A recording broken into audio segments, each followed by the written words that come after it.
Assalamualaikum warahmatullahi wabarakatuh. Halo siswa kelas 6, bagaimana kabarnya minggu ini?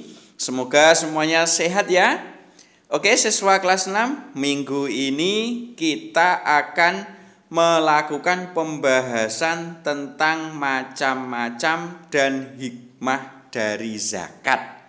Tentunya bersama saya Bapak Muhammad Baihaqi, kita mulai sekarang. Oke ya, kita mulai tentang zakat. Zakat itu termasuk rukun Islam yang ketiga. Kalian masih ingat rukun Islam itu jumlahnya ada berapa? Ada yang tahu? Rukun Islam itu jumlahnya ada 5. Rukun Islam yang pertama adalah syahadat, kedua sholat, ketiga zakat yang akan kita pelajari ini, dan keempat puasa, kelima haji. Nah, kita membahas zakat berarti membahas rukun Islam yang ketiga. Kemudian zakat itu merupakan kewajiban bagi orang Islam yang mampu. Jadi kalau tidak mampu ya tidak wajib zakat. Jadi zakat ini hanya diwajibkan bagi yang mampu. Kemudian zakat itu dibedakan menjadi 2. Ada zakat fitrah dan juga ada zakat mal. Oke ya, mari kita bahas satu persatu apa itu zakat fitrah dan apa itu zakat mal. Kita mulai dari zakat fitrah dulu. Menurut kalian kira-kira apa zakat fitrah itu? Ada yang tahu mungkin? Zakat fitrah adalah mengeluarkan beras atau makanan pokok sebesar 2,5 kg. Jadi zakat fitrah itu kita mengeluarkan beras atau makanan pokok di daerah tersebut sebanyak 2,5 kg. Nah, ukuran 2,5 kg ini ada yang berpendapat lain, ada yang berpendapat 2,7 kg, ada juga yang berpendapat 3 kg. Kan, tapi yang lebih populer itu 2,5 kg. Kita lanjutkan. Kemudian zakat fitrah itu kapan membayarkannya? Zakat fitrah dibayarkan mulai tanggal 1 Ramadan. Jadi ketika kita berpuasa Ramadan itu kita sudah bisa membayar zakat fitrah. Lalu sampai kapan batas akhirnya?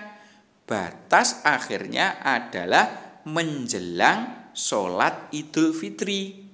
Jadi sebelum sholat Idul Fitri kita masih boleh melaksanakan zakat fitrah. Akan tetapi kalau kita lakukan setelah sholat Idul Fitri itu namanya bukan zakat fitrah, tapi sedekah biasa. Oke ya. Berikutnya, tujuan dari zakat fitrah ini adalah untuk membersihkan jiwa kita. Jadi tujuan zakat fitrah adalah membersihkan jiwa kita. Kemudian bagi siapa saja diwajibkan zakat fitrah itu? Yang pertama, zakat fitrah itu wajib bagi orang yang beragama Islam dan semua umur. Maksudnya bagaimana? Maksudnya adalah jika selain orang yang beragama Islam berarti tidak wajib zakat fitrah. Yang wajib zakat fitrah hanya orang Islam saja. Kemudian untuk semua umur ini maksudnya baik orang itu besar, kecil, masih bayi atau tua, semuanya berkewajiban membayarkan zakat fitrah. Itu ya yang pertama, orang yang beragama Islam dan untuk semua umur. Berikutnya, kewajiban zakat fitrah itu dibebankan juga kepada orang yang penghasilannya cukup untuk kebutuhan sehari-hari. Artinya, setiap hari orang tersebut bisa mencukupi kebutuhan hidupnya. Akan tetapi kalau ada orang yang itu sudah sangat miskin, bahkan fakir, tidak bisa mencukupi kebutuhannya, maka tidak wajib zakat fitrah. Yang wajib zakat fitrah yaitu orang yang penghasilannya itu bisa untuk mencukupi kebutuhan sehari-hari. Berikutnya yang nomor 3 yang diwajibkan zakat fitrah adalah orang yang masih hidup sampai akhir bulan Ramadan. Kapan akhir bulan Ramadan itu? Batasannya adalah matahari tenggelam di akhir bulan Ramadan. Jadi kalau ada orang yang meninggal setelah sholat maghrib di akhir bulan Ramadan, itu wajib mengeluarkan zakat fitrah. Karena masih hidup di akhir bulan Ramadan itu tadi, meskipun setelah maghrib itu meninggal dunia. Tapi wajib untuk mengeluarkan zakat fitrah. Oke ya, paham maksudnya? Itu adalah kewajiban zakat fitrah. Kemudian tata cara mengeluarkan zakat fitrah yang pertama yaitu dibayarkannya mulai awal Ramadan sampai akan sholat Idul Fitri seperti yang sudah saya jelaskan tadi. Jadi waktunya sangat lama sekali, sekitar 1 bulan. Kemudian caranya lagi adalah saat kita akan membayarkan zakat fitrah harus disertai niat. Niatnya bagaimana? Niatnya adalah nawaitu an ukhrija zakatal fitri lillahi ta'ala. Atau niat dengan bahasa Indonesia, saya niat mengeluarkan zakat fitrah untuk diri saya sendiri. Jadi niat itu letaknya di dalam hati. Ya. Berikutnya, setelah itu untuk orang tua, maka orang tua ini mempunyai kewajiban mengeluarkan zakat fitrah bagi anaknya. Jadi bagi kalian, karena masih sekolah, belum bisa bekerja, juga wajib membayar zakat fitrah. Tapi yang berkewajiban membayarkannya adalah orang tua kalian. Oke ya, itu terkait dengan zakat fitrah. Sekarang kita lanjut terkait dengan zakat mal. Apa itu zakat mal? Ada yang tahu? Zakat mal itu adalah mengeluarkan sebagian harta jika sudah mencapai nisab. Jadi kita mengeluarkan sebagian harta jika harta kita itu sudah mencapai nisab. Apa itu nisab? Ada yang tahu mungkin? Nisab adalah batasan jumlah harta tertentu yang dikenai kewajiban untuk berzakat. Itu namanya nisab. Jadi ada batasan minimal.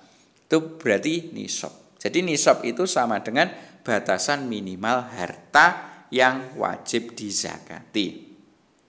Tujuan zakat mal yaitu untuk membersihkan harta.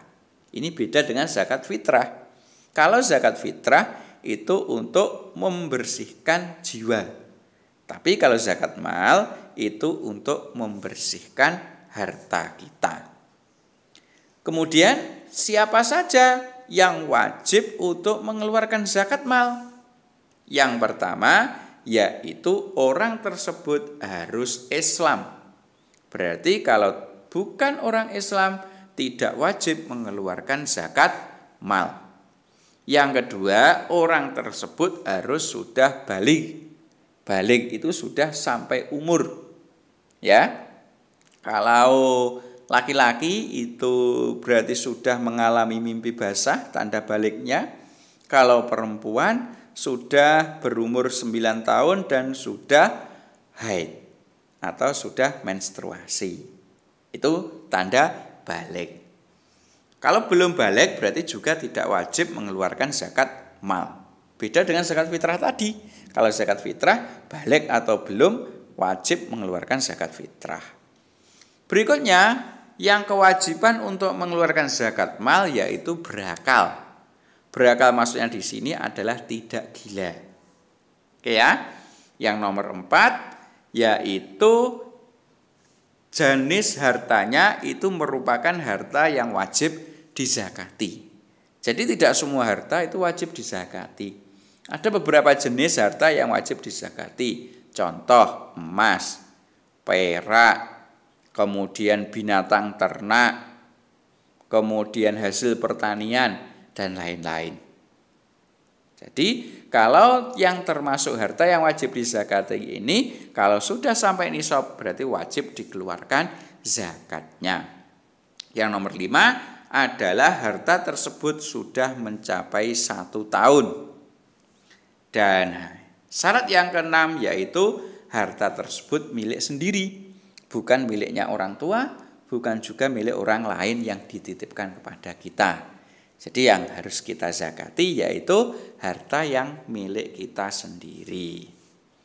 Terus bagaimana tata cara zakat mal itu?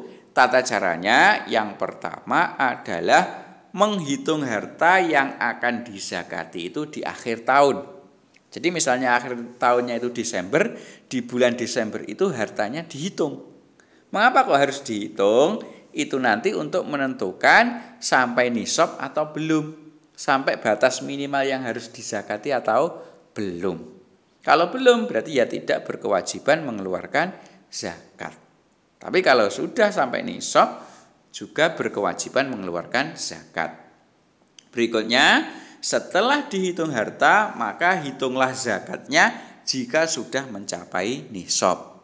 Kalau belum mencapai nisab juga tidak perlu dihitung zakatnya. Tapi kalau sudah mencapai nisab harus dihitung zakatnya. Kemudian setelah zakatnya dihitung, maka zakat tersebut diberikan kepada orang yang berhak. Kalau tidak menemukan orang yang berhak menerima zakat, bisa diberikan kepada amil atau diberikan kepada basnas. Ya, itu untuk yang mengurusi terkait dengan zakat. Tapi kalau ingin diberikan sendiri dan orang tersebut juga berhak menerima zakat, juga tidak masalah. Berikutnya, saat melakukan pemberian zakat mal ini harus disertai dengan niat. Niatnya bisa menggunakan bahasa Indonesia dan di dalam hati. Misalnya, saya niat mengeluarkan zakat mal. Itu sudah boleh. Dan niat harus di dalam hati. Itu merupakan tata cara berzakat mal. Kemudian apa toh hikmah zakat itu? Banyak sekali hikmahnya. Di antaranya ya, yang pertama, hikmah mengeluarkan zakat yaitu membersihkan harta dan jiwa pembayar zakat dari sifat kikir, tamak atau rakus. Jadi hikmah yang pertama ini adalah harta dan jiwa kita itu menjadi bersih dari sifat kikir. Kikir itu pelit, ya, atau dari sifat rakus. Kenapa kok bisa seperti itu? Karena dengan kita berzakat berarti kita akan memberikan sebagian harta kita kepada orang lain. Dengan demikian itu melatih untuk tidak pelit, melatih untuk tidak kikir. Itu hikmah zakat yang pertama. Kemudian hikmah zakat yang kedua yaitu membantu orang yang kesusahan atau kesulitan dari segi ekonomi. Nah, orang yang kita berikan zakat itu salah satunya adalah fakir miskin, yang di situ merupakan orang-orang yang kesulitan dalam hal ekonomi. Dengan adanya zakat ini berarti orang fakir miskin yang kesulitan ekonomi itu tadi sudah terbantu. Akhirnya tidak lagi mengalami kesulitan ekonomi. Berikutnya hikmah zakat yang nomor 3 adalah mendorong manusia untuk peduli kepada sesama. Nah, zakat itu tadi kan kita memberikan sesuatu kepada orang lain. Kita memberikan itu loh, itu merupakan wujud kepedulian kita kepada sesama. Jadi hikmah berzakat itu ya kita itu semakin peduli kepada orang lain yang membutuhkan. Berikutnya, hikmah zakat yang nomor 4 adalah mendorong manusia untuk tanggung jawab terhadap hartanya. Mengapa demikian? Karena harta yang diperoleh itu sebenarnya ada sebagian miliknya orang fakir miskin. Makanya harta yang kita peroleh itu, yang sebagian milik fakir miskin itu harus kita kembalikan ke fakir miskin, yaitu melalui zakat mal. Itu ya. Kemudian hikmah zakat yang nomor 5 adalah mengingatkan manusia bahwa harta itu hanya titipan. Maksudnya, karena harta hanya titipan, maka kita itu tidak boleh terlalu mengumpulkan banyak harta. Ya, karena suatu saat harta itu pasti akan diambil lagi oleh yang menitipi. Oleh karena itu, maka sebagian kecil harus kita berikan kepada orang lain dengan cara zakat mal maupun zakat fitrah. Itu beberapa hikmah terkait dengan zakat. Sudah paham ya?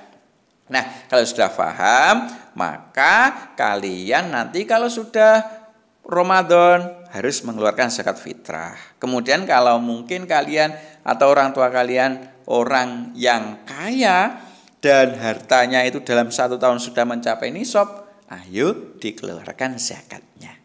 Paham? Oke, sementara itu semoga bermanfaat ya. Saya akhiri. Assalamualaikum warahmatullahi wabarakatuh.